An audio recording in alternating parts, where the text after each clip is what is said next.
Kuom gima dwa wacho ni. Gima dwa mondo ing'e, Ruto is the head of state. To pesa machopo kuom governor ok en ushuru michoko Homa Bay. En ushuru mag wuok e Kenya te. Ema president lazima release. President en kaka CEO maran kambi. Kambi en Kenya. To une mondiko gi, lakini gine CEO maran country ni. Iwinjo. Ka national government udagi golo pesa ni duoge e ginene, ginene county onge pesa. Iwinjo. Iyo bedo maliet. Bedo mos. Iyo bedo maliet. Koko chakore. Koko chakore. Adwa nyisi gimoro, wuora. Wek dak ngima mar wuondruok. Iwinjo. Ngima mar wuondruok werigo, wek pondo e tok ni broad based government kia baba kia ngo. Chunki in, nyiswa gima jopiny dwa winjo. In fact, ikia kata the main reason why we are talking here. You are just talking because omi microphone, you wuoyo, oket ni luondi. Iwinjo baba, weya wuo baba. Geo mi awacho kama. We were debating about things affecting youths. Mago gik ma important.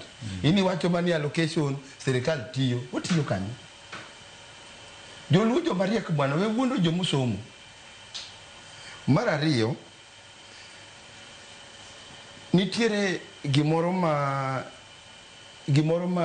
jo piny onego ng'e. Iwinjo. Wadwaro ni ka wan conversation machalo kama. An jo piny ora.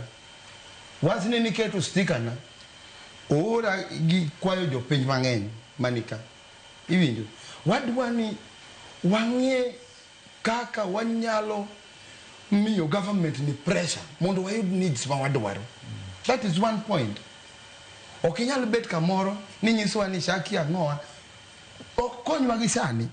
Gisani thieth en gima ber. Somo en gima ber kuom nyithindwa. Nyithindwa sani ok somo. Iwinjo. Nyithindo ok som nang'o. Kuonde moko kaka gichiemo gi garama mar ngima odhi malo. Iwinjo. Mar ariyo, king'iyo weche mag thieth. For example, sorry for naming this, the Kenyatta, before thiedhi nyaka igol pesa.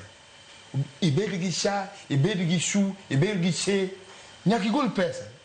Ma iluongo ni mar kadi. Iyudo ka ji tho e line nikech onge attendance. Iwinjo. Dakteche onge. Dakteche inya yudo ka daktari achiel ran hospital mangima to nurses ma wuok e university matimo attachment gi ginto gipongo kanyo.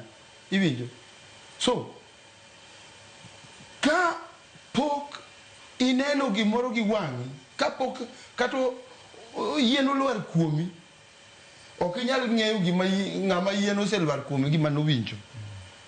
Mar ariyo, wan wase participate e maandamano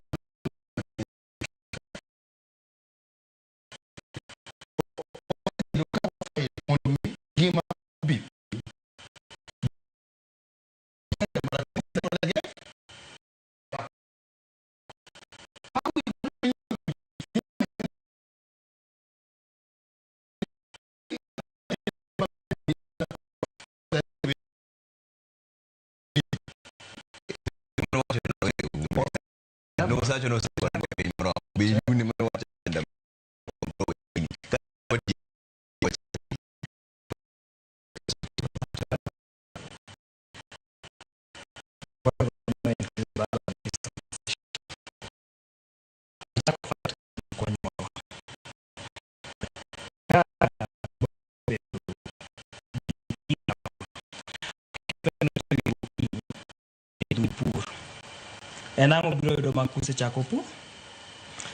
It is upon the youths to come out.